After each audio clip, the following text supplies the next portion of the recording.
have maybe that as direct communication or relationships with the students as the classroom teachers do.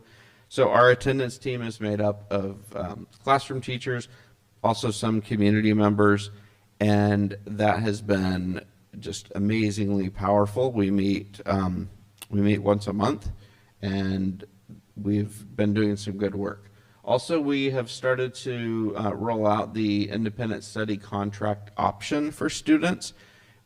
So the 15% number, that I already know once Aries Analytics updates is going to be a lower number. So that is something that will help us get under that 10%, which makes me happy. And then just simple communication, parent involvement, communication, continually talking about being on time, being at school. And then lastly, and this is something that I learned, I did not think it would be something that really contributed to it. I guess I was a little old school in that. The kids will just get to school and they'll be there ready to go. And but providing incentives really works. So we've been doing monthly attendance competitions and class competition things. And in a small school in particular, it really it creates a fun atmosphere. And I've learned that kids at my school are obsessed with Pokemon cards. I'm trying to teach them about baseball cards as well, but we're having fun while we are improving this chronic absenteeism rate. So if you have any more questions at all, please feel free to let me know, but thank you for your time. Have a good evening. Thank you.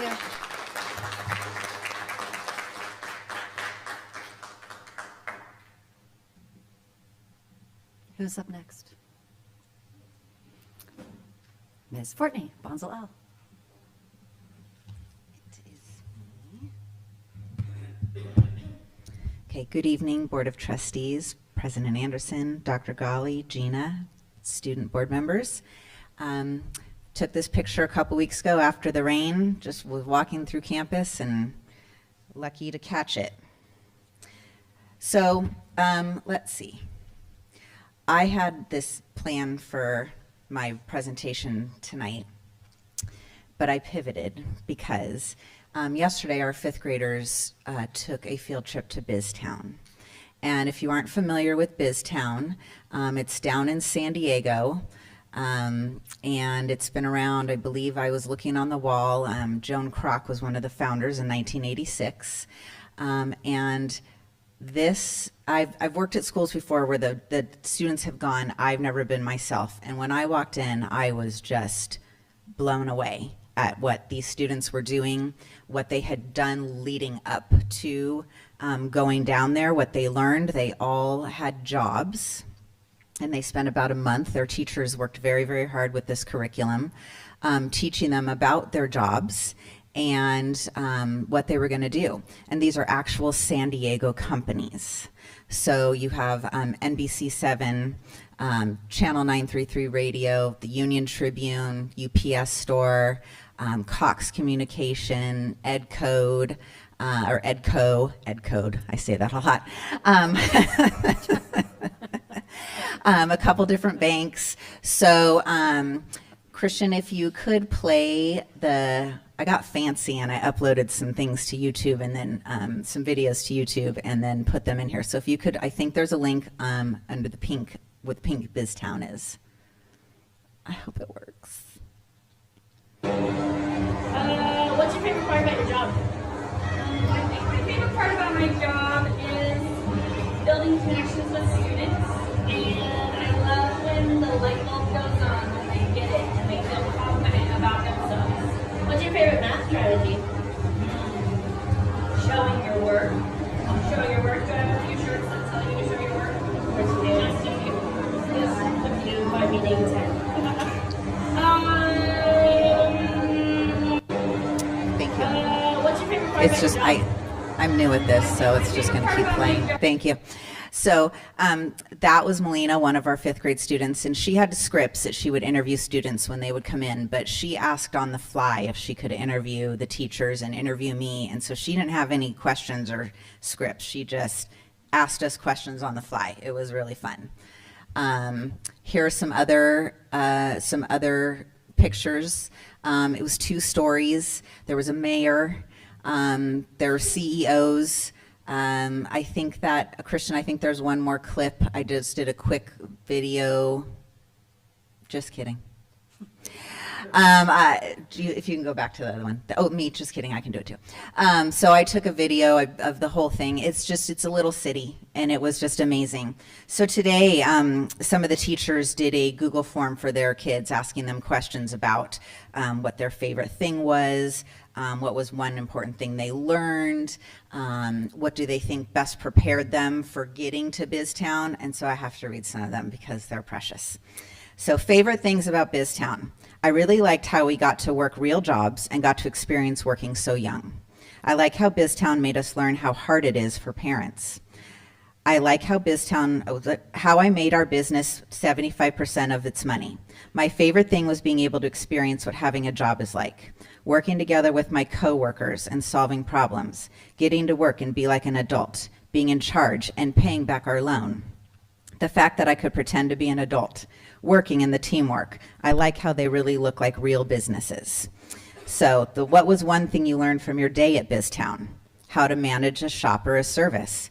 That customer service is a challenge, in all capital letters, for some people. Never give up.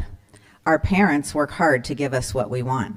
Adult life is very, capital letters, hard. Adults have to work really hard to earn money.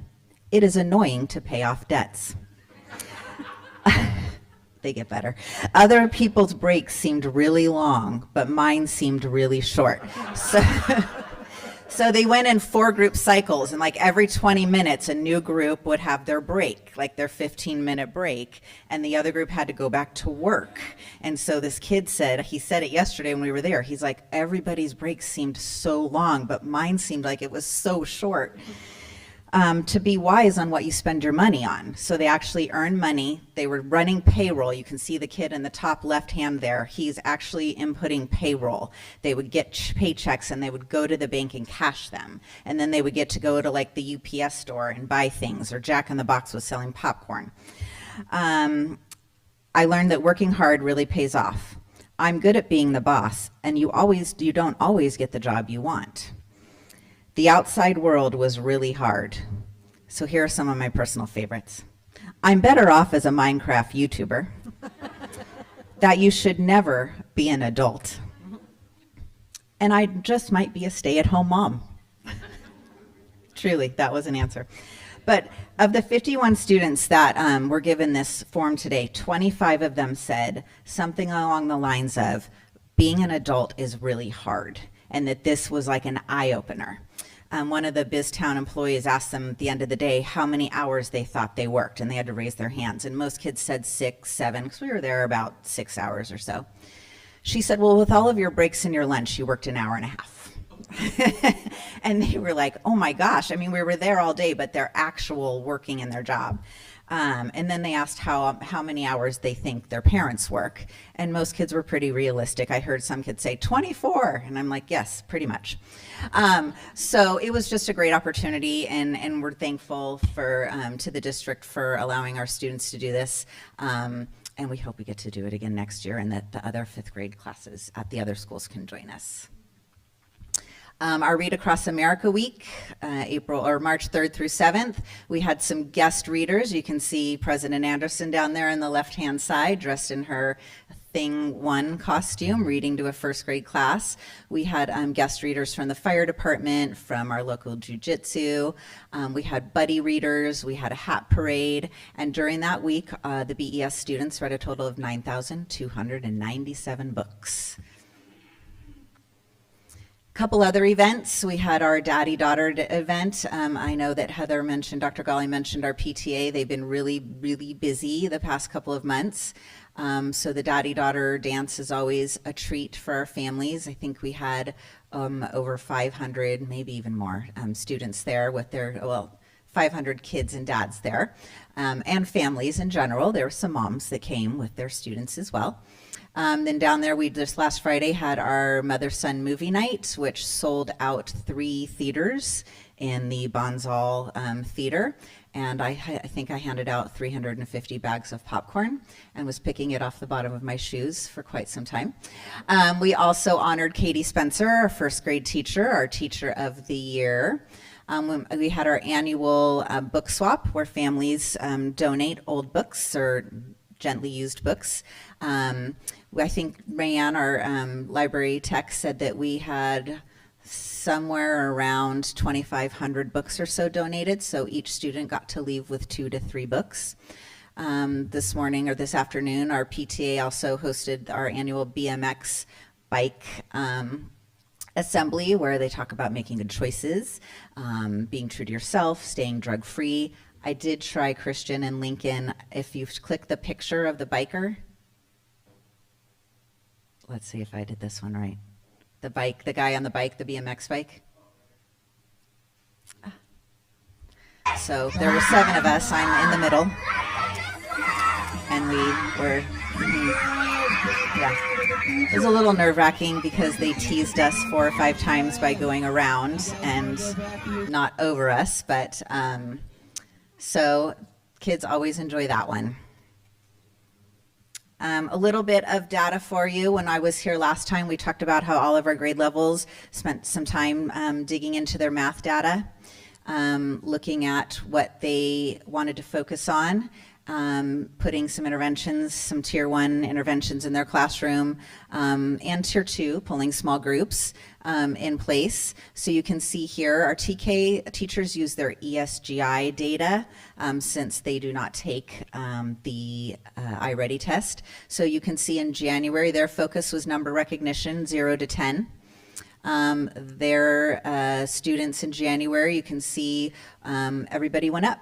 So Ms. Teixeira's class went up by 10%, Ms. McMullen's class went up by 11%, Ms. Farrell's by 13%, and Ms. Peck's by 9%. So that shows that getting that RTI in the classroom and focusing on an area, putting the work into it in the classroom supports our students in their growth. And then Christian, one last click on the pink Google Sheet, please. Just kidding. This was from kindergarten, and it was their data tracking, but all of their students, so they were counting, rote counting, and addition facts with 5, and all of their students showed tremendous growth, 10% or more growth in each classroom. And I'm going to touch quickly on our attendance. I've been tracking it, obviously every day I check, but I looked over the past 2 months. Just like Mr. Costa said, we saw a huge in November, December, January, sometimes over 100 students absent every day. A lot of illnesses, and so it's obviously been a focus for all of us. But the past couple months, we've had a good upward trend. Each day hovering around 92% or better of students in attendance, and peaking this past mid-March at a day we had 96.17% of our students in attendance. We have a lot coming up tomorrow. If you're not busy, between 9:30 and 10:30, Miss Chamberlain and I will be taped to a wall ball. So that was what the students chose for making their jogathon goal. So we will be literally taped to a wall. PTA promises it's going to be okay. Anyways, something really exciting though, May 9th, we are hosting our very first multicultural event at our school. So we're working with the CEI team, Ms. Haro, Ms. Pato, and Mrs. Pato has been she has been feverishly asking local restaurants to donate things. She had Panda Express donate almost 1,000 fortune cookies over the weekend. So we're really excited. More information to come on that. Thank you.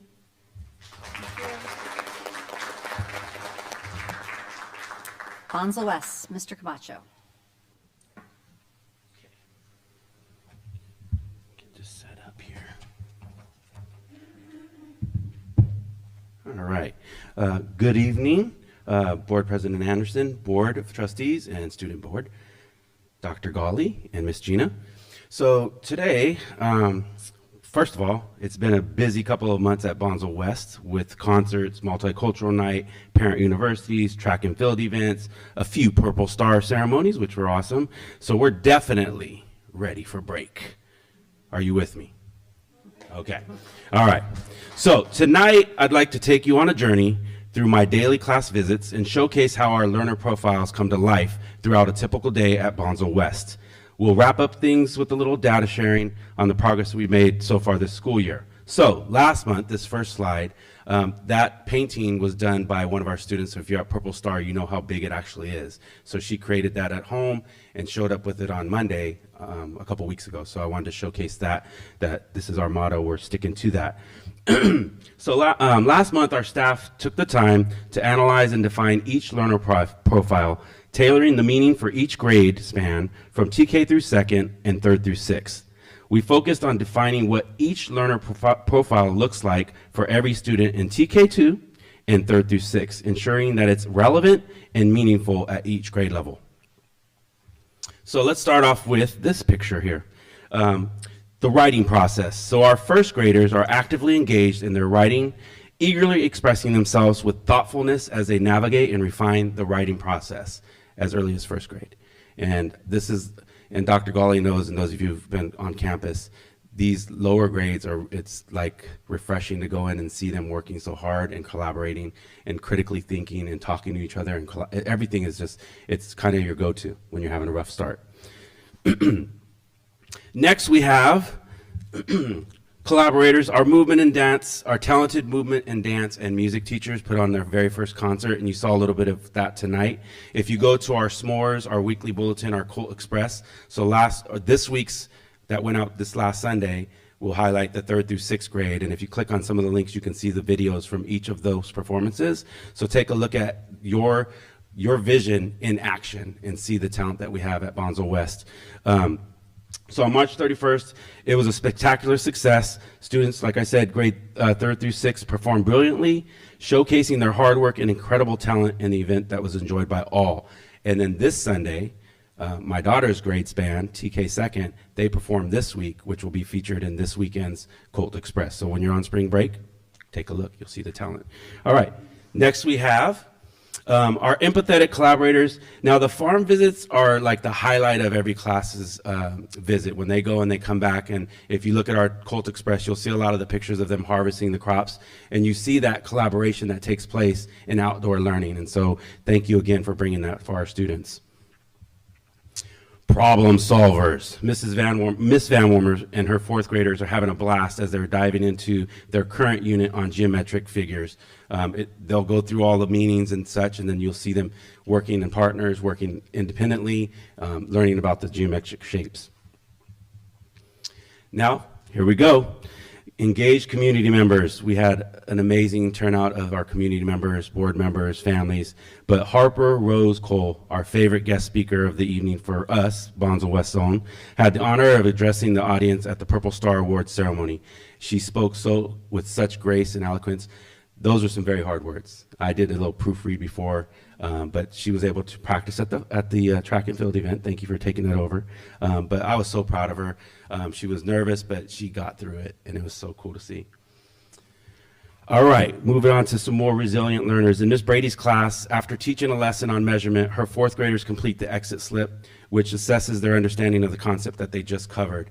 And those who don't actually get the content, they work through their problems and they collaborate together to find out where they went wrong, and they get it. They're just resilient. They get it and they work together. Now this is our multicultural night, engaged community members. This is my favorite event. Well, I say that all the time. So if you had an opportunity to come, our multicultural night, we celebrated the diverse cultures that make up our vibrant community. Multicultural night featured the music, the dance, the art and food from around the world. So you come hungry, you go home stuffed, and there's so much food to try and taste. We had over 22 countries represented with over 30 tables with entertainment. Like I said, we had different cultures presenting in dance, art form, and such. So if you get a chance next year, come on through. We'd love to have you. Our third graders are mastering multiple meaning words, and this is so that they can become effective communicators, ensuring they use them correctly in context. They're also honing in on their skills in the art of cursive writing. So if you come through, I'll walk you through the classrooms. Mr. Stark's fifth graders are studying realistic fiction with Ida B. in our Wonders curriculum. And it's fun to see, if you've ever been to Mr. Stark's class, he's so calm and just poses questions and the kids answer and then they talk to each other. So come on through, I'll walk you through there as well. Moving on to math, Mrs. Dale's class, multiplying fractions using the partial product strategy or mixed numbers from our current Reveal Math. Again, a lot of collaboration, a lot of teamwork to help understand what they're working on and to be able to explain their meaning, what they're learning. In kindergarten, this was the show right here. So check out the videos this weekend. These kinder kids, these guys, they participated in collaborative learning to master the new dance, this new dance that they did, which they performed for their parents and again for our school as for all the upper grades. Great show. Parent volunteers in Miss Manziel's class. This is a first grade class, and the next two slides are about that. Engaged community members with authentic parent volunteers with authentic parent involvement. You come through, whether it's Arts Attack or just helping with the stations within the classroom. It's really cool to see how our parents are like integrated in the learning of and teaching of our students. Again, here's a TK class. This is a unique thing they tried where they're mixing the classes. So TK and kinder classes, they create groups and then they rotate to the different classrooms and they get to work with the different teachers. Today, one of my students goes, "I'm in Miss Quinones' class." I go, "Yeah." He goes, "Give me a hug. I love you." I go, "I love you too." But that was the experience that you see. They feel welcome in each class and they know every one of our teachers. In Mrs. Mattiota's class, they continue to develop their critical thinking skills through their journey in the writing process as well. This one was adaptations, predators prey, and then they did a lot of pre-write, filling out these maps, and then some of them are working on their final drafts. Sixth grade. This was kind of cool. I walked in. This actually was from today. I walked in. I go, "Oh, I need to use that." So they had all of their lessons across the back wall, and what they did is they grouped up in groups. This one is, I can't read that far, but it looks like bedtime. Sorry about that. I thought I turned that off. So this is Ben, looks like Carly and Vincent. So they collaborated on this. Let me find that.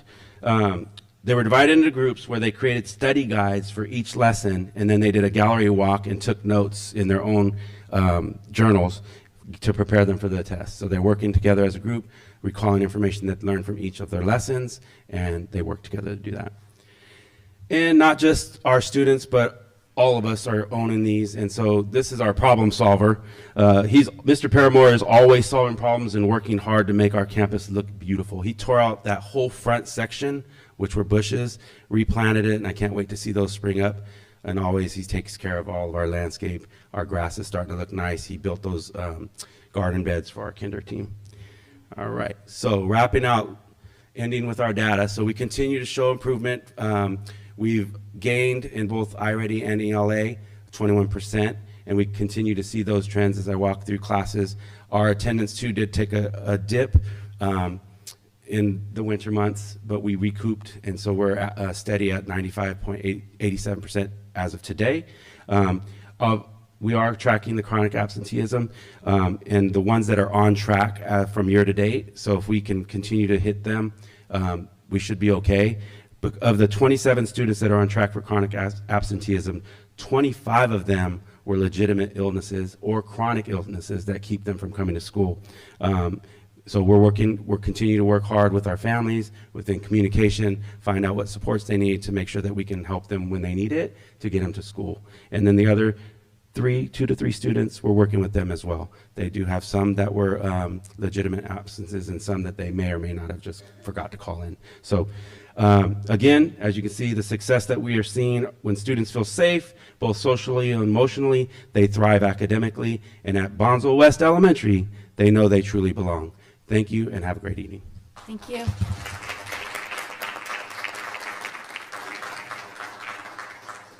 And that brings us to our board member reports, and excited to hear what our student board representatives have to say. Good evening, Mrs. McInerney, Superintendent Dr. Golly, esteemed board members, and audience. This meeting came up rather quickly, but we have a couple of things to look forward to at BHS for sure. As Dr. Golly said, there are always amazing things happening. So, as a reminder, BHS's Red Cross Club is hosting a clothing drive until the end of this week. We hope to see our students continue to donate. In addition, a winner has been revealed for a pizza party. Mr. Robinson's Symposium ASB has donated the most cans to Women's Empowerment Club's canned food drive and will celebrate this Thursday. Also this week, before our much-needed break, we have a Spirit Week hosted, of course, by ASB. We have a dress theme every day of the week, which we've seen our students and teachers participate in. But that's not all, as on Thursday, ASB is hosting an Easter egg hunt during lunch. We hope to see students bring an egg to ASB in return for a piece of candy. It is sure to be a great turnout. As I mentioned last meeting, our prom has been up and coming. Our theme is Meet Me at the Bayou, set for May 10th at the California Center for the Arts in Escondido. Tickets are on sale now until April 30th. This week, you can buy a ticket for $105, but after spring break, it'll go up to $125. It'll be great fun for seniors after all of our hard work. Speaking of which, I'd like to commemorate all of our seniors. As we've talked about before, it is the time for future decisions.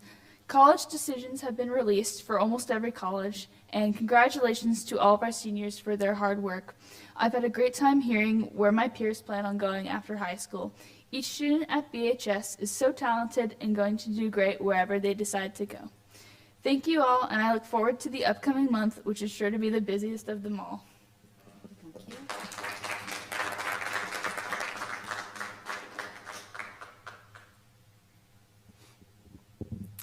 Good evening, board members, Superintendent Dr. Golly, Ms. McInerney, community. So another month, another board meeting. As we enter the second quarter of the calendar year, the weight of the end of the semester is bearing itself on every Legionnaire's shoulders, or lifting itself from everyone's shoulders. It depends on your perspective, I guess. In these board meetings, every month it seems we come back to the subject of testing, state testing, STAR testing, CASP testing, iReady testing. There are a few tests that will strike fear in the hearts of Legionnaires everywhere, and these tests are the AP tests. In the coming month, Legionnaires will be putting what they've learned this year to the test, in hopes that if they do well enough, they'll receive not only an A+ in the course, but college credit as well. Of course, another big test that we can't forget about is the SAT, which our juniors took last Friday, and I'm sure we all felt a collective sigh of relief when the juniors finally left the gym after a long day of test taking. We hope that everyone's hard work will pay off and we'll see excellent results on this year's exams. At the end of this week, Legionnaires will be heading off to their well-deserved spring break, but when we get back, we'll have many different events at BHS to look forward to, as we've heard from my fellow student board member, Eiley. Another one of many, is our movie night. On Friday, April 25th, we'll be having a relaxing time with popcorn, movies, and board games. This week, the school is voting on which movie we'll watch. The choices are Lilo and Stitch, Grease, and the Fast and Furious Tokyo Drift. My personal choice is Grease, obviously, most obvious choice. And additionally, the Red Cross Club is hosting a blood drive, our second blood drive of the year, on May 2nd, Friday, May 2nd. So this month, for our shout out, Eiley and I would like to highlight a teacher that is devoted to service and to supporting students above nearly all else, Mr. Robinson. Mr. Robinson wears several hats on campus as ASB advisor, Red Cross Club advisor, FCA Club advisor, and a 9th grade English teacher. He takes the responsibility of these roles with grace and almost never complains, acting as the backbone that keeps BHS ASB from falling apart.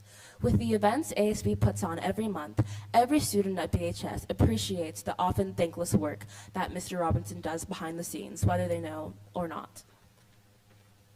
The end of the year is only getting closer, but we hope that we can still count on your support for our school district. Thank you.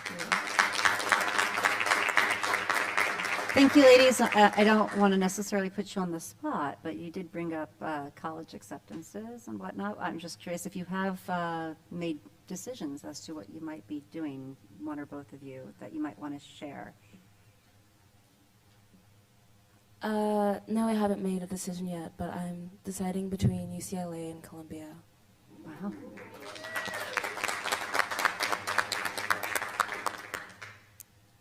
I will be going to Trident Community College in South Carolina and seeing which four-year I can go to from there. Awesome. Proud of you both. Thank you so much for your consistent attendance and shining so bright as representatives for Bonsall High School. Trustee Ortega. Thank you, Madam President. Madam President, I want to start off with thanking all the reports on the attendance. It's incredible. You know, it seems in the past we didn't get reports on attendance, you know, as frequently as we do now. And I've been I got to applaud Mr. Costa and the staff over at Vivian Banks and the community as well, working together to get the numbers down to as low as they are. I think it's a very good positive trend, and I think it's going to help those students there and our community as well to work to where they stay in school for the rest of the whole time they have to be in school. I think it's going to be a great start. And you know, you're never really done with something like that. It's always a challenge to get to, you know, 100%, but you try to strive for 100%. And so, yeah, I'd like to give them a hand, and all the class for all the attendance.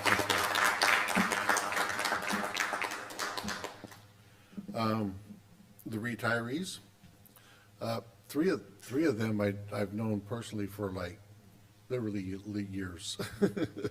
Ms. Varn, I've known her my entire life, and I've worked with her at Vivian Banks for probably the last, I don't know, 23 years or something.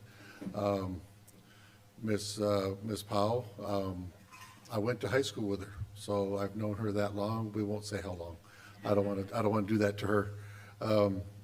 And Mrs. Breckenridge, you know, she's an incredible, you know, shining light for my family, my sons and my grandsons. They went through the program there at Sullivan, and she's been like the one that just kind of helped us all the way through. And I'm sure she did that for a lot of students. But yeah, retirees just, you know, that's a loss right there with those all five of them. You know, it's a big loss with all of them. But they've done a great job for us, and you know, we just have to fill in the gaps, and we have to find new bodies to replace them, and move on. But yeah, I did want to say thank you to all the retirees. Let's see what else I got. Oh, Antonio Garde, yes, it was a lot of work putting that together, and the theme we came up with this year, inviting Bonsall and the staff down. I'm kind of wearing a different hat right now. I have a regular job. I work at a radio station, and the radio station, my job at the radio station, what caused us to have Antonio Garde. So that's the reason why I'm coordinating that, not because I'm on the board and not our community member, but because I work at the radio station. We've been broadcasting that event for the last 9 years now, and it was incredible this year. Meeting Mayor Todd Gloria. We met Judge Lomiesva, who was the first Native American judge in San Diego County, Superior Court judge. We met, Todd Gloria, he's a Native American. He talked about how his grandfather had moved to San Diego and was not well accepted in San Diego, being Native American from Alaska. And to commend everything, the generations, over the fact that 2 generations later, he became mayor of San Diego. That's a challenge and success right there, but he's not done yet. He's still got more to do. We also had Dr. Jolie Proudfit from Cal State University San Marcos talk about some of the programs they're doing for Native American education, and it was a great event. The event itself is about teaching non-Indians about local Native American stories. And this does not mean the sad stories or this, but there's a lot of good histories there that just aren't shared, that people just don't know about. And to have this event to where people have a chance to share these stories in a good way, and people are able to hear these stories, it was incredible. Like, for example, the story of Todd Gloria, you know, a lot of people wouldn't think of that. Yeah, he ran for mayor, became mayor, la-di-da, but just think, you know, 2 generations before, his dad wasn't even well accepted in the community because of being Native American. It's changed a lot since then. So, again, that's a good, positive story. And what else did I want to talk about? The Purple Star Award, that's incredible. You know, to see that event, to see the effort that the district and its staff, teachers, and community does to help out with our military students. Both my grandfathers on my mom and dad's, dad's side, my mom's dad, my dad's dad, were in the military. And just to put that in perspective, my mom's dad was in the military, her brothers were in the military, so there's a whole lot of military on that side. My dad's dad he was sent away to Carlisle School, which was over in Pennsylvania, from here, in 1892. He was sent to Carlisle. Back then it was by train. They didn't have planes back then, so. After that, he graduated, and then he joined the military in 1898, and he fought in the Spanish-American War. And he didn't come out of there until 1905. And then he came back to California, and he was moved down here to Paula because the Indians were in Warners when he left, but they were moved down to Paula when he came back. But he was one of our first leaders on the reservation because he spoke all the languages. He spoke Latin, he spoke Spanish, he spoke all the different dialects of Native American. And so that's why he was able to communicate with everybody and keep everybody together. But I mean, military, he was in the military. And I had a lot of people in my family that were in the military and stuff. So to see this effort to help with our military students is incredible. And I do have to share one quick story. Camp Pendleton, this is not about local Native Americans. There was a gentleman named Billy Mills. I don't know if you ever heard of him, but Billy Mills was a Native American from the Midwest, and he was in the military. He served in Camp Pendleton. He was a Marine. And while he was there, he was training to run. He loved to run. And so while he was there, he was training to run. And in 1964, he went to the Olympics in Japan, I want to say Japan, and he won the 10,000 meter gold. And he's the only American to ever win the 10,000 meter run. And that's like a combination of the Purple Star. He's Native American, he's at Camp Pendleton, and he's, getting in the record books as being the only person who ever did it then and who has ever done it since to win that particular race. And like I say, he did training on these hills of Bonsall. It's just, a lot of things just tie together. And again, this is a story that probably a lot of people don't know about our local area. These are local stories that should be told. So that goes back to the Purple Star and Antonio Guerra Day. And with that, I want to say thanks again for everything. And as far as letting me ramble about these different things, I love this. And I'll pass it on to Roger now. Thank you.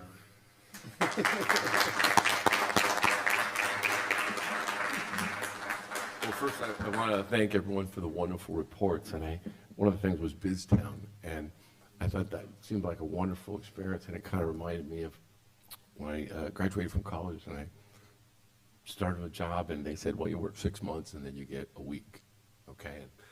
And then at 5 years, you get 2 weeks, and at 15 years, you get 3 weeks, and 20 years, you get 4 weeks. And every time I got to the 5 year, and I got my second week, they changed it to 3 years, and you got 2 weeks. And then I got to the 15, and they changed it to 12. And then I got to 20, and yes, they made it like 18. And I was like, every time. So then when I actually leave the company and retire, starting employees got 20 days right off the bat. And I'm thinking, so things have changed, but I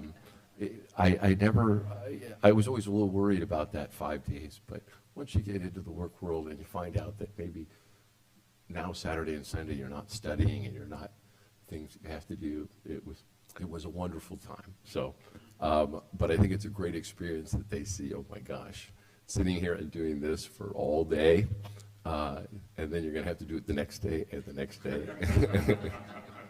is a wonderful experience. Hopefully we're not going to tell these kids that that maybe they don't want to work, but and I noticed you had one that wanted to be a stay-at-home mom, and maybe they should try that for a while too, and maybe they might want to go to work. Also, I'd like to congratulate and thank all our employees, but also those that are just recently retiring. Linda, Molly, Terry, Monica, and Varna. And thank them for their dedication and their heart and soul given to these kids. So I'd like to thank them.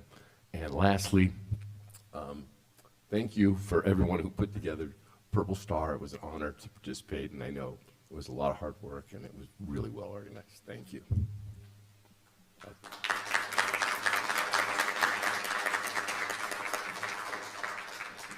I'm still reeling from the announcement of the schools that we're choosing over there at the very end of the table. So congratulations again, and I think it's a testament to the culmination of a lot of hard work on behalf of the students in this district and the teachers in this district and the staff in this district and the administrators in this district.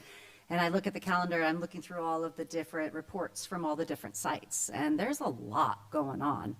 So we've got spring break, and then those 7 weeks afterwards are going to go by like a freight train. So thank you for all the work that's been done to make this a wild ride this school year, and for the most part with a lot of accomplishments. So looking forward to seeing what develops at the final stretch of this year.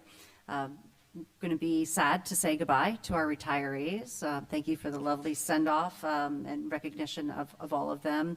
I've had personal connections with my own students in classes with those teachers and staff. So it's going to be a big loss. And other than that, thank you to everyone who's here and month after month and participating in the forums here that we have to make the decisions to try to provide the very best education for our students in our community. And I am looking forward to watching what we continue to come up with. Thank you, Dr. Ghali, for your efforts now that you've been official superintendent, since for a few months, and I think we're working on a great path. So with that, we're going to move to our agenda. There is our consent agenda. Is there a motion to approve? Motion to approve. Second. All in favor? Aye. Aye. Motion carries unanimously. Bringing us to our information items. We have a presentation on our Community Engagement Initiative update. Our CEI update.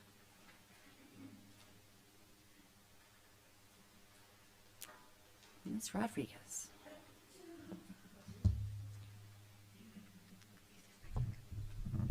Oh, I need reader classes nowadays.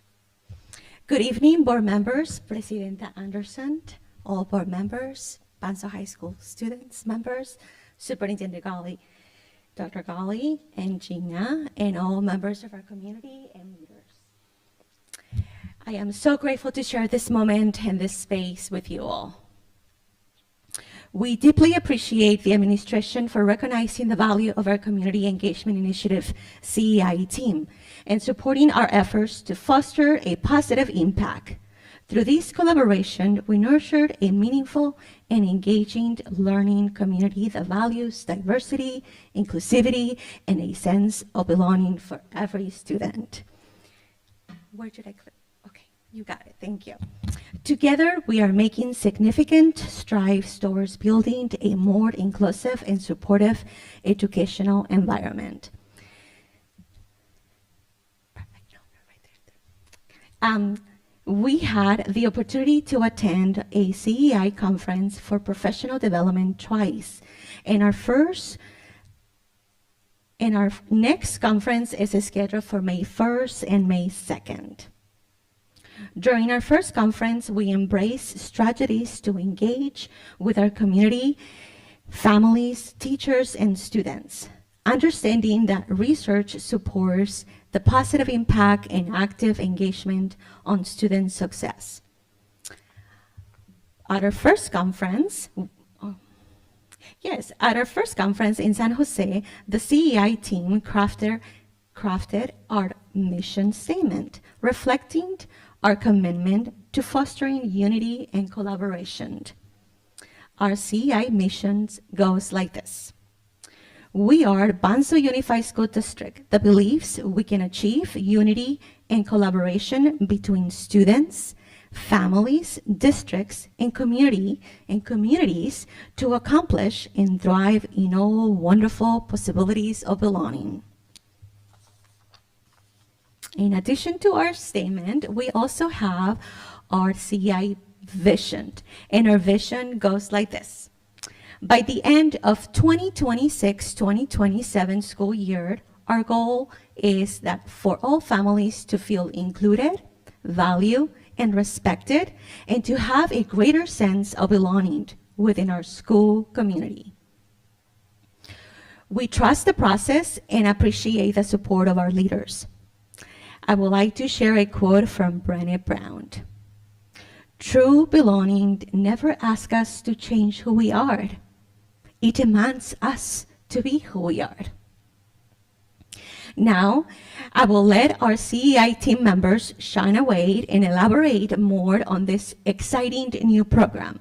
They will share more about this transformative efforts and strategies that are helping us cultivate trusting relationships and sense of belonging, and how we are empowering all our students and families, fostering and thriving community.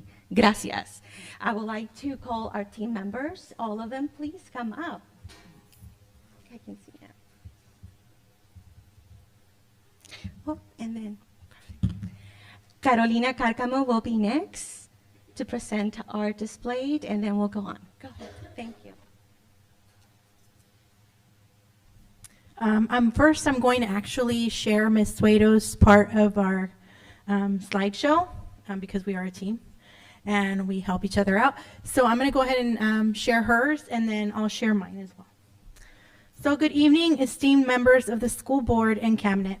This evening, I am excited to share a recap of our community engagement initiative, highlighting a mission of achieving unity and collaboration among students, families, districts, and our broader community. So we have been working diligently in such a short amount of time.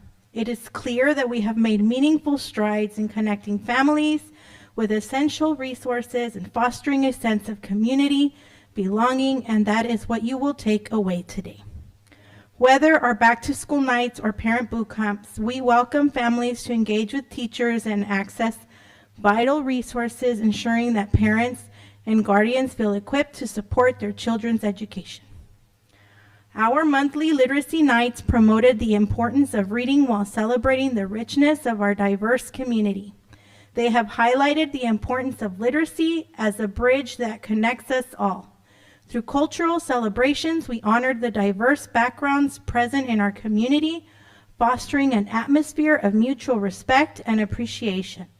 Furthermore, our parent education classes with Ms. Leonor and Mrs. Erica have empowered families with valuable skills to navigate their challenges and ensure they can effectively advocate for their children.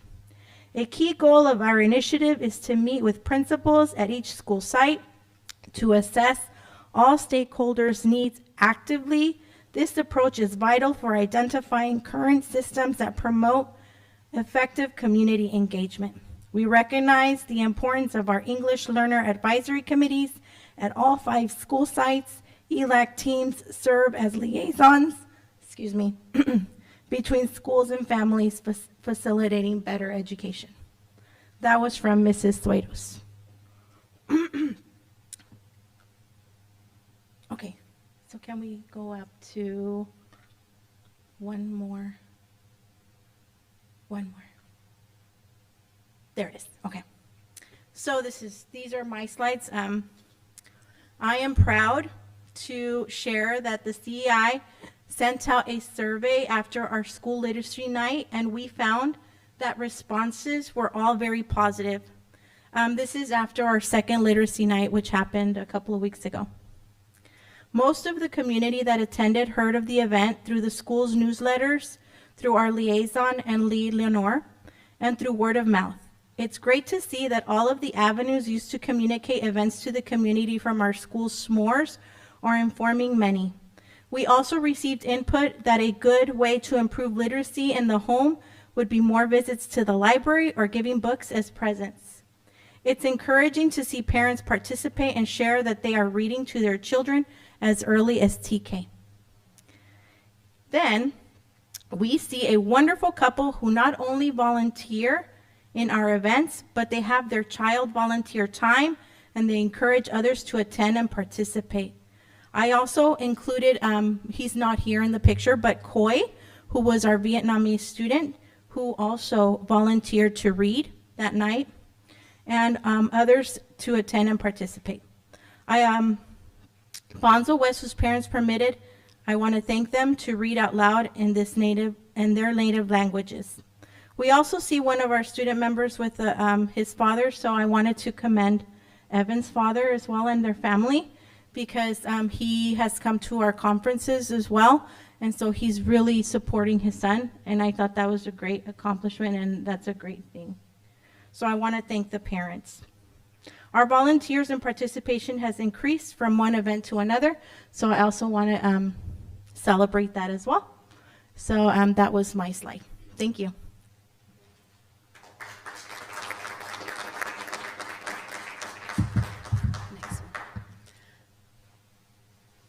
Hello, my name is Erica Vergara Diaz. I'm a paraprofessional in general education and I currently work in Bonsall Elementary in TK. I represent our staff or perspective, our staff perspective in our community engagement team. As you could see in our slides, we are talking a lot about the importance of workshops to help families. Workshops that are provided in this district set high standards, high but attainable standards, and because of the unwavering support through the different processes, they have proven to be very successful. I had been outside of the workforce for a few years, while at the same time being a community and library advocate. I was constantly seeking to grow and learn in workshops. I remember a resume workshop provided outside of the district. And when I went there, I realized it was not designed for everybody. It was designed for people that had masters or PhDs, and they had many years of experience, which left many people that are passionate about helping our communities like me out of the process. The support that is provided at BUSD also makes families feel valued and welcomed because of the open door and availability that they provide. You can move to the next one. As you can see, we also work very hard to constantly update and connect with organizations from the community. Our goals are to create more events that connect families, bring about more involvement, and can continue on their own, growing on their own, just like the very impressive multicultural night at Bonsall West. Also, I would like to formally thank our newest members, Evan and Mrs. Santuetos. Thank you for the valuable and crucial input and collaboration that you have added to our team. Also, thank you to all our wonderful board members and staff. Thank you.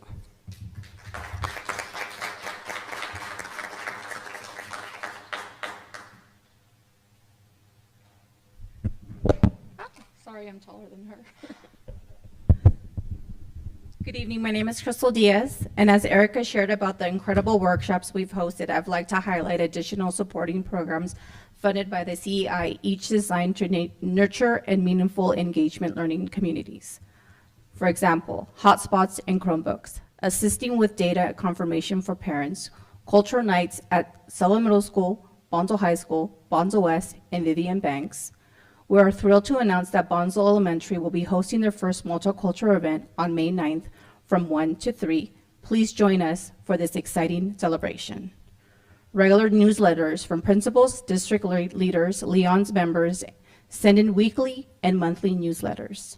Supporting families with after-school programs, supporting the special education students, Bonsall High School valedictorian tea circle ceremonies, our family literacy nights. This event enhances family engagement by promoting literacy, involving parents and children in sharing reading activities, creating a diversity of encouragement for love and learning.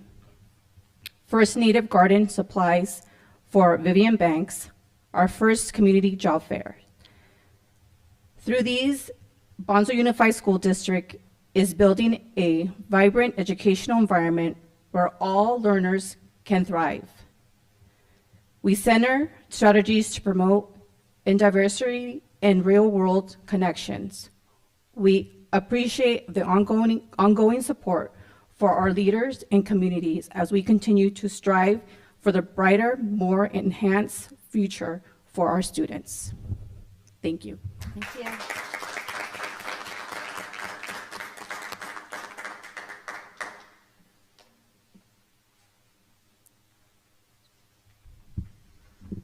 Buenas tardes. Mi nombre es Claudia Hinojosa y soy madre de familia en este distrito escolar. Actualmente tengo 2 hijos estudiando en este distrito.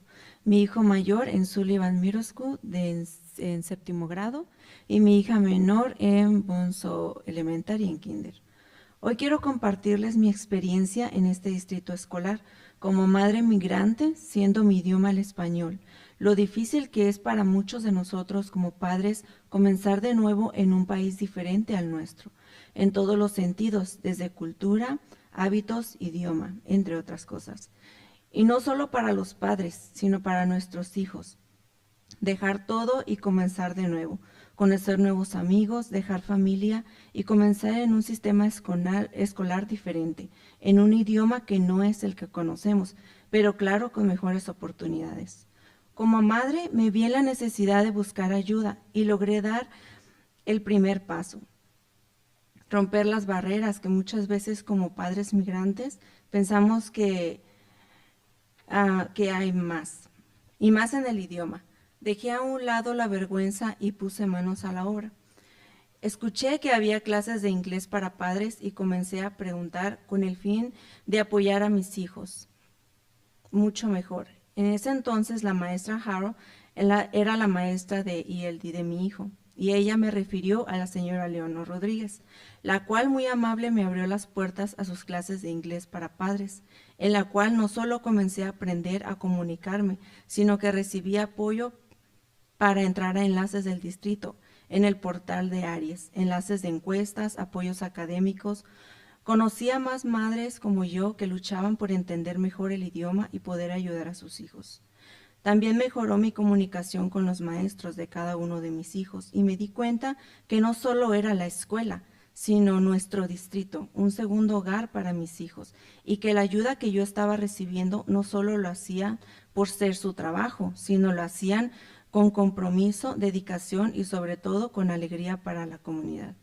En estos 2 años que me aventuré a conocer mejor mi distrito, tuve la oportunidad de trabajar en este distrito también, ya que no solo tuve la oportunidad de tomar clases de inglés, sino de tener la oportunidad de ser parte de Child Nutrition Service en medio tiempo y después de tiempo completo en la escuela Bonsall West, y seguir con las clases de inglés por las tardes y continuar practicando el inglés en mi trabajo.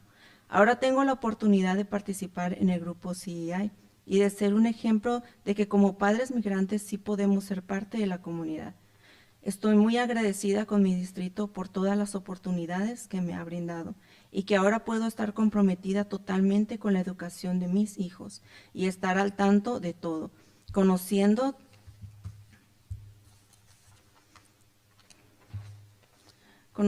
todas las oportunidades que el Distrito Unificado de Bonsall nos ofrece gratuitamente. También quiero animar a los padres a dejar a un lado la vergüenza, las barreras culturales que muchas veces nosotros mismos ponemos y comencemos a caminar de la mano de nuestro distrito por el beneficio de nuestros hijos, por la comunidad y la generación futura.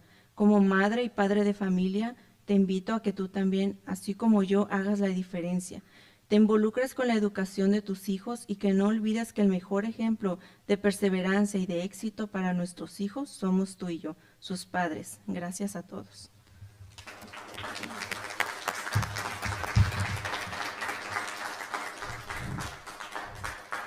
That was so beautiful, but I'm going to read it in English now. Okay, good evening to everybody here. My name is Claudia Hinojosa, and I am the parent in this Bonsall Unified School District. I currently have two children studying in this district. My oldest son is in the 7th grade at SMS, which is Sullivan, and my youngest daughter is in kindergarten at Bonsall Elementary School. Today, I want to share with you my experience in this school district as a migrant mother, and my language is Spanish. It's difficult for many of us as parents to start over in a country that is different from our own in every way, from culture, habits, language, etc. And not just for the parents, but for our children, leaving everything behind and starting over again. They must meet new friends, leave their family, and begin a new school system in a language that is not the one that they know, but of course, with better opportunities. As a mother, I found myself needing help, and I managed to take the first step and break down the barriers that we as migrant parents often believe exist only in the language. I put aside my embarrassment and got to work. I heard there was an English class for parents, and I started asking around in order to better support my children. At the time, Mrs. Haro was my son's ELD teacher, and she referred me to Miss Leonor Rodriguez, who very kindly opened the doors to her English classes for parents. In these classes, I not only began to learn to communicate, but I also received support in accessing the district's links, the Aries portal, survey links, and academic support. I met mothers like me who were struggling to better understand the language and be able to help their children. It also improved my communication with each of my children's teachers, and I realized that not only was the school, but our district a second home for our children. The help I was receiving wasn't just for the job, but was done with commitment, dedication, and above all, joy for the community. In these 2 years that I ventured to get to know my district better, I had the opportunity to work in this district. I not only had the opportunity to take English classes, but also be part of the child nutrition services part-time, and then later on full-time at Bonsall West School. I continued with English classes in the evenings and continued practicing my English at work. Now I have the opportunity to participate in the Community Engagement Initiative group and be an example that as immigrant parents, we can be part of the community. It also improved my communication with each of my children's teachers, and I realized that not only, hold on. I think that was repeated. Okay, I'll read it. It also improved my communication with each of my children's teachers, and I realized that not only was the school but our district is second home for my children. The help I was receiving wasn't just for their job, but done with commitment, dedication, and above all, joy for the community. In these 2 years that I ventured to get to know my district better, I had the opportunity to work in this district. Yeah. It sounds like it repeated itself. Okay, I'll just skip that part. I am very grateful to my district for all the opportunities it has given me, and that now I can be fully committed to my children's education and be aware of everything. Knowing all the opportunities that the Bonsall Unified School District offers is free of charge. I also want to encourage parents to put aside the shame and cultural barriers that we often put on ourselves and begin to walk hand in hand with our district. For the benefit of our children, the community, and future generations, as parents, I invite you, just like me, to make a difference and get involved in your children's education. Don't forget that the best example of perseverance and success for our children is you and me, the parents. Thank you all.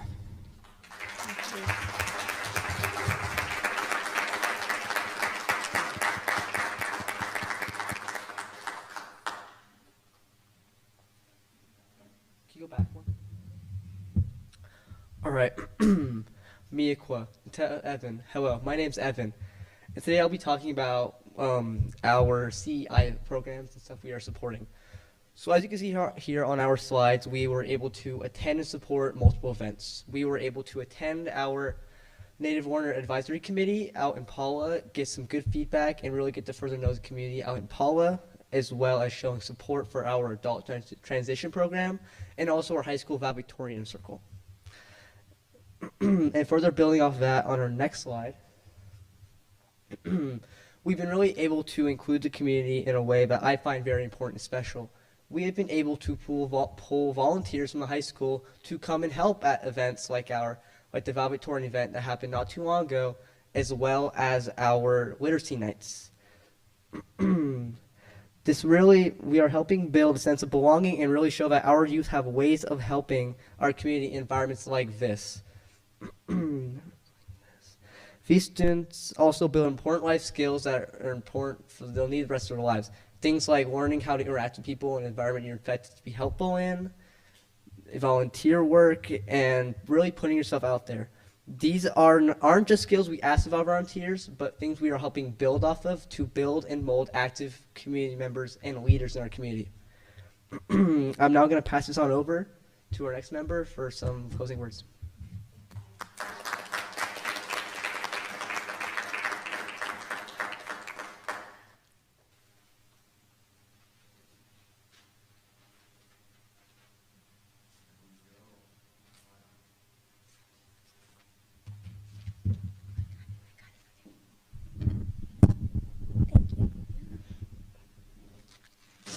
Good evening, esteemed board members,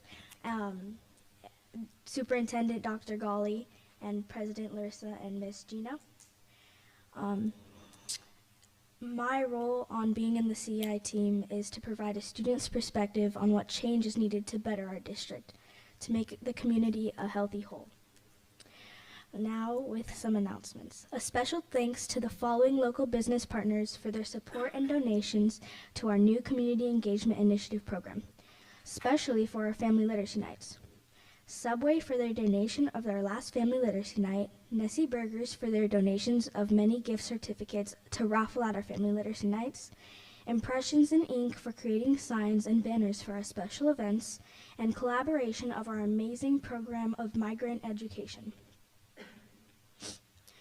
Our upcoming events that CEI will be collaborating with is on April 14th to 18th will be our spring break.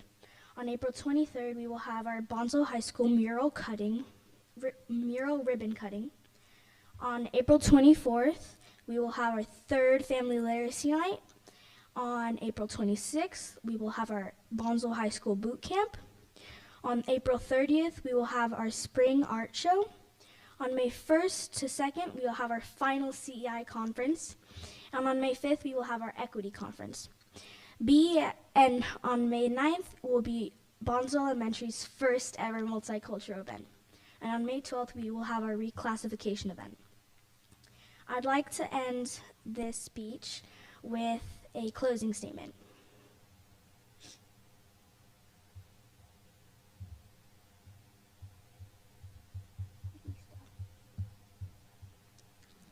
In every deliberation, we must consider the impact of our decisions on the next 7 generations. This quote was taken from the Great Law of Equus Confederacy. And our Community Engagement Initiative teams hopes to make positive, lasting impacts on our district to create a better community. Thank you for listening.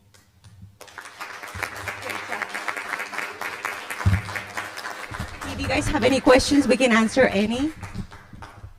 Any questions? Anyone has any questions? CEI. I think that's a really great presentation, the way everybody spoke up, and yeah, I'm really impressed by everybody involved, and the young lady did a great job there too. Thank you. Thank you. We have an amazing team members, so thank you to them. And thank you to our leaders for your support. Thank you. Thank Great you for job, being Evan. here. Thank you. Appreciate you.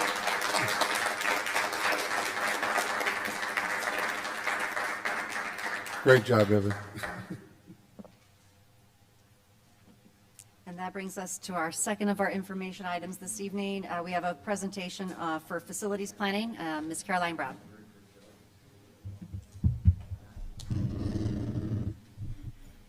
Good evening, everybody. We're here for a facilities board update, our monthly look at where we are with facilities and planning. I have an agenda here for us for tonight. Basically, every time we meet, I talk about what we've done since the last time we met. So the actions since the last board meeting on the 13th of March was that we held a BAC meeting, the Bonsall Advisory Committee meeting, on March 19th. We held a board study session on March 27th, and then since then we've also received the Davis Demographics Student Forecasting Enrollment Report. I'm going to also bring back the new development activity that's happening within the district that's bringing us new students and new families, and continuing to explore the various school configurations and feasibility for those configurations. There'll be a section of about 15 slides about the demographics report, and then the next steps in what we need to go forward doing. So Dr. Ghali generally starts all of our meetings regarding the vision and the mission. And then we've done the BAC committees 1 and 2, where we've set goals and established common themes. We've done the second meeting of facts and needs. And then the next meeting, which will be in May, is going to be meeting number 3, where we're going to brainstorm solutions to the district's configuration options. Next slide is the graphic that we developed and shared at the BAC meeting as well as the board study session. This is a graphic profile of the current district and how we're demographically laid out, how many students we serve, and what percentage of population we're serving in various areas that are flagged. This slide here we showed last time. It's our grade level enrollment report, and it talks about permanent classrooms, portable classrooms, and the one column at the right-hand side, which was enrollment projected for 27-28, was blank. And in your copy you're looking at your desk, it's also blank. The copies were run prior to this slide being updated. So if you have a pen and you want to write those numbers down on your copy for later, that would be fine too. So the enrollment, because we don't have elementary attendance boundaries within the school district, the enrollment projections forecast is done where we combine all the TK5 and then the K6 enrollments. I mean the 6, 7, 8 enrollments together. So I had to extrapolate what we think our projection is for Bonsall L and what we think our projection is for Bonsall West, because we do have that K6, K5 configuration difference. So and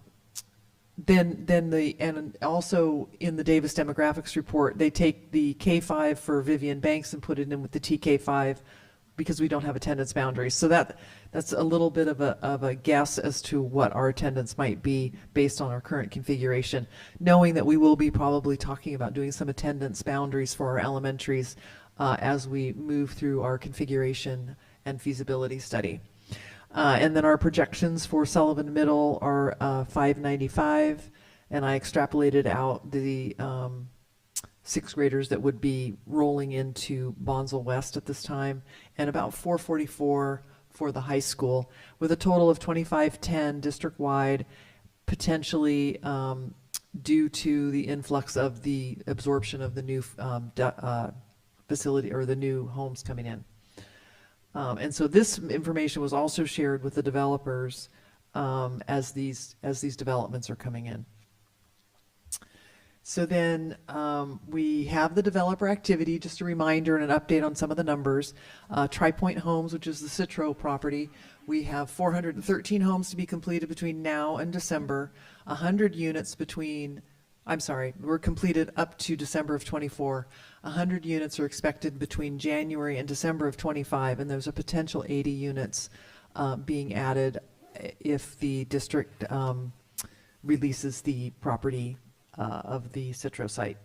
And then we have the Havens, Bonsall Oaks LLC, 59 units, 191 units coming. So 59 are done in phase 1. Not too many occupancies right now because they're just finishing construction, and then phase 2 and 3 are in the planning stages. And then the update to Ocean Breeze is they have 394 units, not the 397 we thought before. That plan is morphing through. So as we look at the developments coming in, we take a look at what the generation rates are, and we say how many elementary kids are we going to anticipate seeing, how many middle, and how many high. And so we take the number of units coming in and multiply it by those factors. Right now we're using the state factors, but I'm going to touch on that in just a minute. We will be expecting probably 325 new students by the end of all these home builds by 2030. So we looked at the school configurations with the BAC committee and at the board study session. We have our current school configuration where we have quite a few configuration options being delivered. And then in configuration number 1, it would contemplate 2 K8s, 1 K5, 2 K8, sorry, TK, and then 1 5 K5, 1 9 12, and then the TK virtual ATP. So the K5 Vivian Banks is repeated in configuration 1 and 2, as is the TK12 virtual and ATP program. The only differences between configuration 1 and 2 is that we have 2 TK8s and 1 912, or we have 2 TK6s and 1 712. So those were the configurations that were reviewed by the team, the BAC committee. Then we put together some costing with those configurations. These are based on hard construction costs, so these costs would need to be increased by 20 to 30% to cover architectural design, engineering, and planning costs. And so it really is going to depend on where we land and what projects we identify at each school as to how much things are going to cost. But our first stab at the current configuration would be about $84 million across the board. A lion's share would be at Sullivan Middle School, where we have a number of outdated relocatables, as well as at the high school site. And then we have the configuration 1, potentially, depending on where we land with where we're going to put the TK8s and the 912. So we could do 2 TK8s, Bonsall L and Bonsall West, or we could do one of the TK8s at SMS BHS, and then move the 912 to another site. But we only costed 1, so it's about $70 million to do the work, and a lion's share is still at the middle school, high school campus on Lilac. And then configuration 2 is about $74 million spread across all sites. And it's going to depend on where we land with which configuration. So I think our work is going to be finding out the ideal configuration we can implement in the district, and then step towards funding those alterations. And we'll be able to do better cost estimates when we have further defined sites that we're going to be actually doing the work at. And then the funding and finance, as a reminder, we have about $10 million on hand and about $10 million in fee collection coming in the next 2 to 4 years with these new developments coming in. And we do have some eligibility at the state. And so if we bring these local dollars to the table, we'll be able to unlock some of the state funding and further implement our program. These funding sources exclude general fund, and there are some restrictions to how you can spend some of the money that we can get involved with in our further discussions. And then I'm going to jump out to, actually Christian's going to jump out to the other presentation. This was a presentation given to me by Davis Demographics. They unfortunately couldn't send a representative tonight. They couldn't get that scheduled. So I got a briefing on this report, and so I'll do the best I can going through it. So the work they did was they took a look at the data that we provided. It was based on CVEDs of October every year, the first Wednesday in October. They researched the residential development. So the residential development report that was in last year's report is updated to the current year information. They looked at demographics or demographic dynamics in the district and attendance areas, and then wanted to remind you that it's all based on, the forecasts are all based on residential numbers, not your out of districts. Your out of districts are added at the end, assuming they're trending the same way.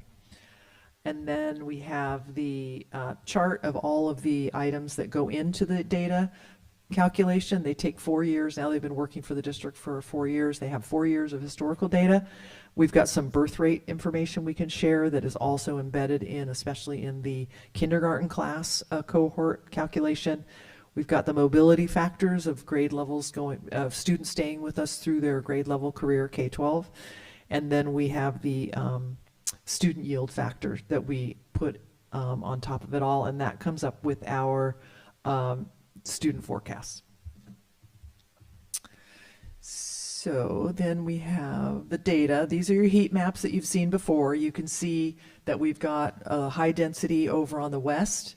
We have some high density hotspots around Bonsall L. We have some just east of the 15, and then Citro is still just a little bit red up there in the upper corner because they don't have all their move-ins yet. So that'll probably turn yellow in the next 12 months. And then we've got some hot spots in high density out at the Paula area. And the blue areas are the blue shaded areas are just showing where there's light density in the district. And then this is the work we're doing with the study areas. They have 34 study areas broken out, and they take a look at what's going on in each study area. So we can take a look at all the study areas east of the 15 and west of the 15, north of the 76, south of the 76, and determine how many students are coming there. What we're going to further work as these developments come on is do smaller sub areas. So we'll have more sub areas where we can take a look at the neighborhood and the house types of like Citro and figure out, are we really getting 0.5 elementary, 0.2 middle, and 0.7 high school students, or are we getting something less or something more than that, so that we can further make accurate forecasts of students coming. And then we have the forecast, the birth rates. These are healthy birth rates. The zip codes are all across, are not just part of Bonsall School District, but you have zip codes of Oceanside, Vista, Fallbrook. So you have birth rates. If you look at 2014, 3,100, and we had 204 attend Bonsall schools.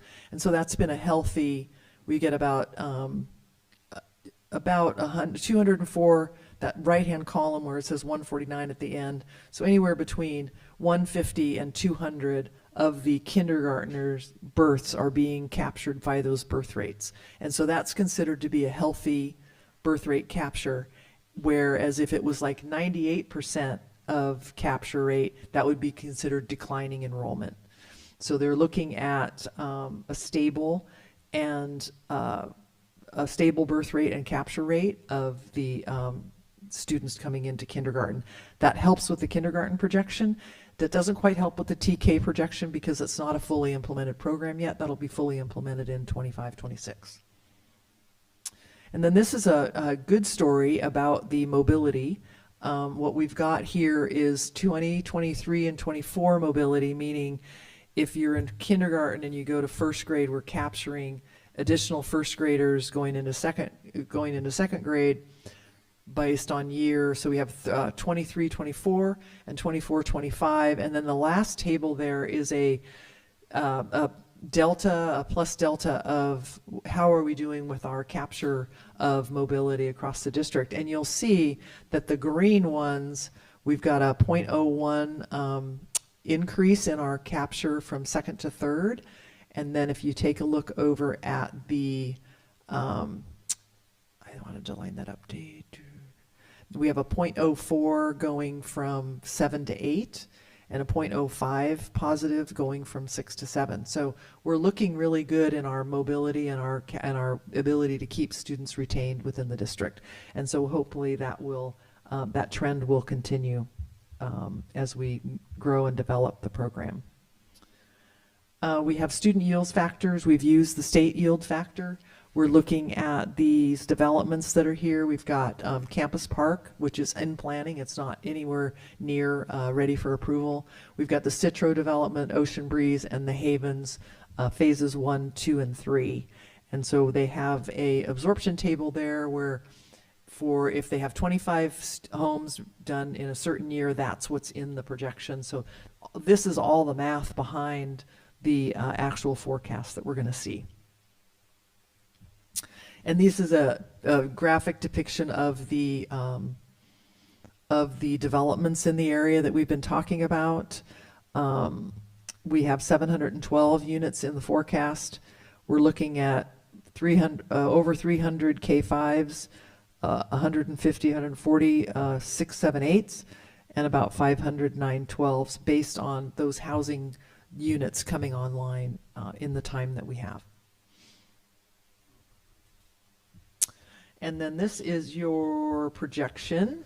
So the red line is indicating the role of the cohorts from year to year. So if you take a look at the TK of 87 and 24, that's going to get into the K to be 154, and that's based on birth rate, mobility, and the projection of housing. First grade is going to be when they get to first grade, we'll have a class of 159, and then we'll have a class of 189. So you follow that red line down, and that's that maturity of the student going all the way out to 2030. So we have resident, see if I have this pointer thingy here. Yeah, so this is your resident school total by grade. And so your total enrollment is going to be, 1,900, 2,000. But because we have all these inter-district transfers, they get added as we are anticipating those not changing much. So then you have your total enrollment down here at 23 or 22,740 for the current year, and then 23, and then 23,900, and then 25,001. So we're on a trajectory of growth through these years, and this is a 7-year projection. So the K-12 forecast is on a trajectory as a total district enrollment by 2031 will be right around 2,750. And then that broken down by TK and to 5 will get up to 2030 in 1571 and 2031. And then we have your forecast of 6-8, which is it's taking all of 6-8, so it's taking all the Bonsall West 6th graders and putting them into the 6-8 projection for the resident students. And then the 9-12 forecast, if we can keep the mobility and the capture rate from grade to grade, we'll be up at the 500 level. And we have the new enrollments coming in from the new developments. And then this is a map of sort of the hotspot areas of where you're going to see substantial change in enrollment by quadrant area. And so you'll see the green is going to be significant increase because of the developments that are in the area over the next 7 years. And then the yellows are turning into maybe a declining enrollment. But we had them put the numbers on this map because while it might be red, it might only be 5 kids out of 5 or something like that. So we got some declining in the upper northeast area. We've got some increase in the Citro and the Ocean Breeze area and the Havens area, and then it's sort of a neutral, steady change in the middle area. Sorry to interrupt, but Yep. the little guide is incorrect then. The little what? The legend should be green is increase instead of decrease, right? Oh yeah, you're right. That's flipped. Good catch. Nice. Thank you. I will have them change that. I was just looking at the colors. And then in summary, the overall student population is expected to increase by 21% over the next 7 years. Kindergarten class is expected to increase over the next 7 years because of positive trend of the birth rates and the capture of those students. Also, the increase of the TK program will help us better project. As that becomes a full implementation, we'll be able to better project the kindergarten. Increases are expected at the elementary level, the middle school, and the high school. And then we probably will be up by about 198 kids overall over the next 7 years. And then the district growth is due to residential development, implementation of universal TK, and the increasing K cohorts. And so as they move up and we keep that mobility rate down, the exit rate down, as people just continue through the district, it will help with us meet those projections. So if there's any questions or discussions on this, then I'll go back to the other. Any questions on that? So we're going to put this full report in your email for tomorrow, and then and we can email this presentation. Well, you have the PDF of the presentation, so you should be fine there. And if you have any other questions, I can take those. So next steps in closing, we have the future student data. What we want to do is discuss what the gen rates are. So we want to really dive into the study areas of the new developments coming in, figure out what the real gen rate is for Bonsall Unified School District, and then also do a deep dive into our interdistrict transfers in and out, and just to see what's happening with students going out and what's happening with students coming in and how many there are. We need to start engaging in an elementary school boundary discussion to try to balance the elementary school attendance.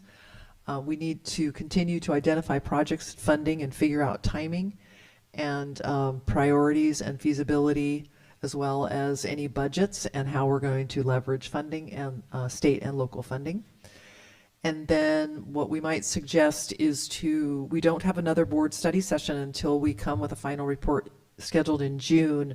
What we might want to do is have a study session or two scheduled between now and June to talk about the configuration options and feasibilities, and to dive into the CEQA implications of those changes, as well as the current market, construction market conditions, to see, sort of where we are budget-wise. And then I think as we work with all these community input groups to come up with a frequently asked questions document that we can put on the website that can maybe help people understand sort of what our thoughts are around what questions we're getting and what our thoughts are around what those answers might be. That's all that I had. Thank you. There's a lot. Any questions for Caroline? A lot of data to crunch and take action on. Appreciate you. Speaking of action, we are on the action items of our agenda, starting with action 9.1.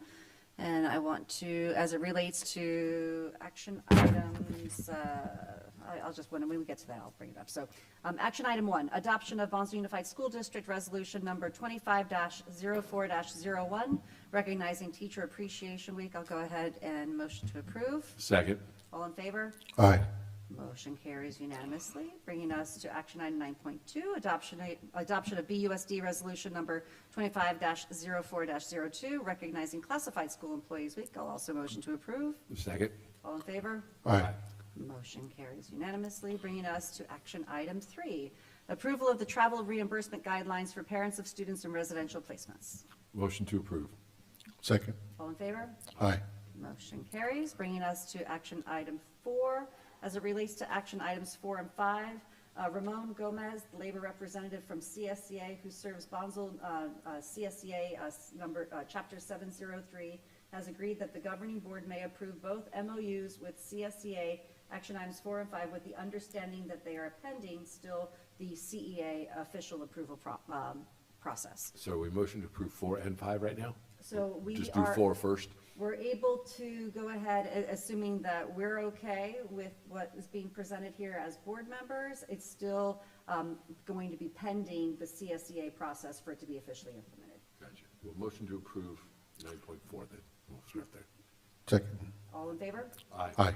Motion carries unanimously, and then it brings us to 9.5, the approval of the MOU between CSCA and BUSD for the clarification of the movement of the previously designated spring recess day to November 10th on the 25-26 school year calendar. Motion to approve. Second. All in favor? Aye. Motion carries unanimously. Bringing us to action item 6. This is approval of the special education TOSA job description. Motion to approve. Second. All in favor? Aye. Motion carries. Bringing us to number 7, the approval to update the certificated ELAP TOSA job description. Motion to approve. Second. All in favor? Aye. Aye. Motion carries. Bringing us to action item 8, the approval to purchase and install a new transportation portable office building from Emery Construction. Motion to approve. Second. All in favor? Aye. Motion carries.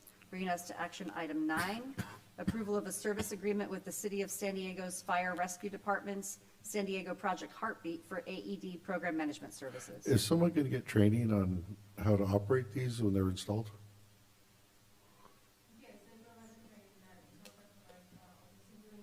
It's part of it.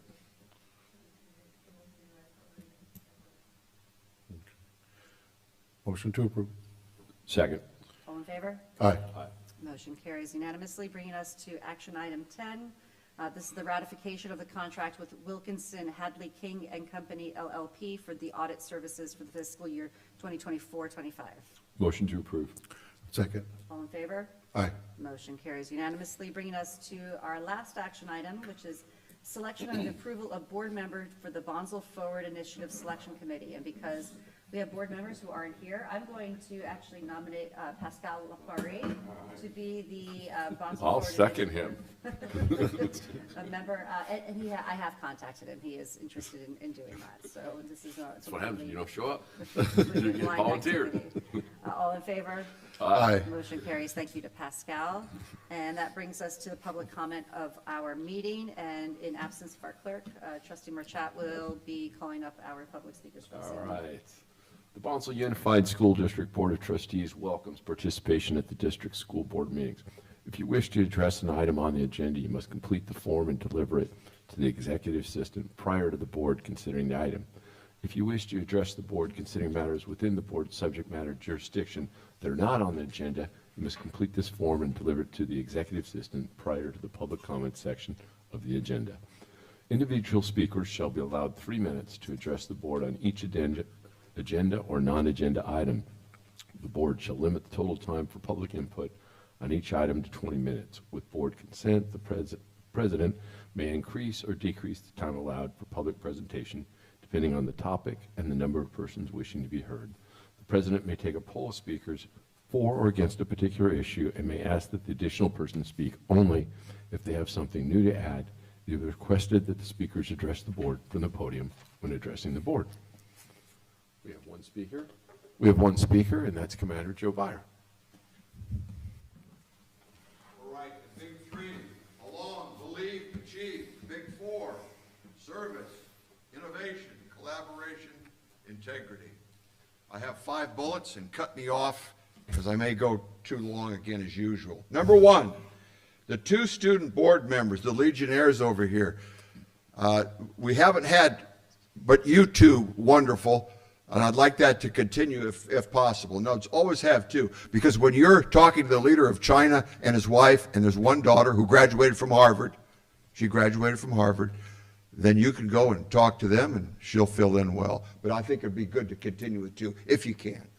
Okay, number 2 bullet, Ellen King quote, applies to all the board members, all the educators, really everybody in this room.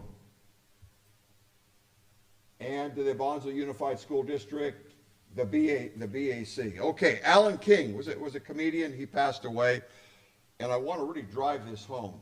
Your legacy, that's this board. It's this board right here, is not what you accomplish in your life, your entire life, but what you inspire others to accomplish in their lifetime. And I'll repeat that quickly. Your legacy, this board here, is not what you accomplish in your life, but what you inspire in others to accomplish in theirs. And why I bring this up, because I love to bring up the Gerd Road School. That's probably not going to happen in any of our lifetimes. But I remember Lou Riddle, Lou Riddle's legacy. I know that we don't really have the dollars. We don't have it now. We probably won't have it, especially with the things that are going on. But remember that that's what you're doing. Just because you can't accomplish it now, it may be accomplished all in the future.